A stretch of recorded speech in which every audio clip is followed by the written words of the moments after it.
ஏதிலார் குற்றம் போல் தம் குற்றம் காண்கிற்பின் தீதுண்டோ மண்ணும் உயிர்க்கு. மற்றவங்களை நீ குறை சொல்லாத, உன்னுடைய குற்றங்களை நீ திருத்திக்கொள். ஒரு எக்ஸாம்பிள் சொல்கிறேன்னா, ஒரு 15-20 வருஷம் ஒரு கம்பெனியில் வேலை பார்ப்பான். ஓனர் நல்ல முதலாளி, சூப்பர் முதலாளி அப்படின்னு சொல்லி வேலை பார்த்துக்கிட்டே இருப்பான். திடீர்னு ஒரு நாளைக்கு போடா வெளில அப்படின்டுவான். உனக்கு வயசாகிட்டு அல்லது புதுசாக ஆள் சேர்த்துருக்கேன், சம்பளம் கம்மியாக, ஆனால் ஒன்றை கிடையாது. இவன் என்ன நினச்சிக்கிட்டு இருப்பான், ஓனருக்கு இத்தனை வருஷம் உழைச்சமே இந்த மாதிரி சொல்லிட்டார அப்படின்னு சொல்லிட்டு இருப்பான். நீ உழைக்கும் போதே நீ உன்னுடைய வாழ்க்கைக்கு என்ன தேவையோ அதுபடி நடந்துக்கணும். அடுத்தவன் நம்மளை காப்பாற்றுவான்னு நினச்சி அவனுக்கே உழைச்சிக்கிட்டு இருந்தீங்கன்னா உனக்கு அதே நிலைமை தான். ஒரு மேனேஜர் போஸ்ட்டாக வரணும் அல்ல அதிக சம்பளம் யாருன்னு நீ நினச்சிக்கிட்டு இருப்ப, ஒன்றை தூக்கி குப்பையில் போட்டுருவான். இன்னொன்று செய்வான், பிள்ளைங்களை படிக்க வைக்கணும்னு நினைப்பான். ரொம்ப கஷ்டப்படுவான், கடன் வாங்குவான், வாங்காத இடத்துல எல்லாம் கடன் வாங்கி படிக்க வைப்பான்.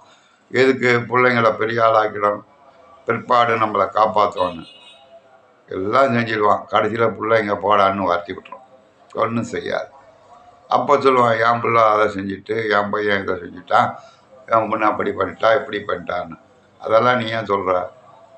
நீ பிள்ளைங்களை கஷ்டப்பட்டு படிக்க வச்சாலாம் ரைட்டு, அளவுக்கு மீறி கடன் வாங்கி படிக்க வச்சது உன்னுடைய தப்பு.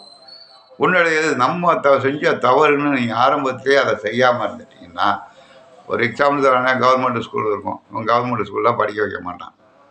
ப்ரைவேட்டில் 1 லட்ச ரூபா மாதம்னாலும் அங்கே தான் கொண்டு படிக்க வைப்பான், கடன் வாங்குவான் ஊரெல்லாம். இவன் செஞ்ச தப்பு. அதில் வெளிநாடுக்கு அனுப்பணும்பான், ஒரு 5 லட்ச ரூபா கட்டி அனுப்புவான், அவன் ஏமாத்திடுவான் ஏஜெண்ட்டு. இப்படி ஏதோ ஒரு காரணம் ஓ மேலே தப்பு இருக்கும். அதை புரிஞ்சிக்காமல் அவன் என்ன அப்படி பண்ணிட்டான் இவன் என்ன அப்படி பண்ணிட்டான்னு சொல்கிறது வேஸ்ட். அதுதான் இந்த குரலில் சொல்கிறார், ஏதிலார் குற்றம் போல் தம் குற்றம் காண்கிற்பின் தீதுண்டோ மண்ணும் உயிருக்கு. உனக்கு துன்பமே இல்லடா அவன் உயிருக்கு.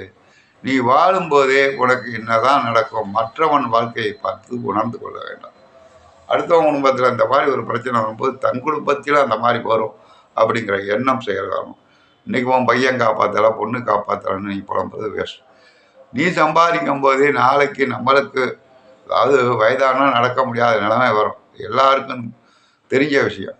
அதற்கு ஏற்ப நாம் தக்க வைத்து கொள்ள வேண்டும். புரியுங்களா? கால் நடக்க முடியாதுன்னா அதுக்கு ஒரு குச்சியை வாங்கி ஊனி நடக்கிறதுக்கான ஐடியா கூட உன்கிட்ட இல்லைன்னா அணி அடுத்தவங்களை குற்றம் சொல்லி புண்ணியம் கிடையாது. புரியுங்களா? பிற்காலத்தில் நமக்கும் இந்த துன்பம் வரும் அப்படின்னு நினச்சி பார்த்து அதுக்கு ஏற்றபடி வாழணும். அடுத்தவனை பொழுதனைக்கு குறை சொல்லிட்டு இருக்காத.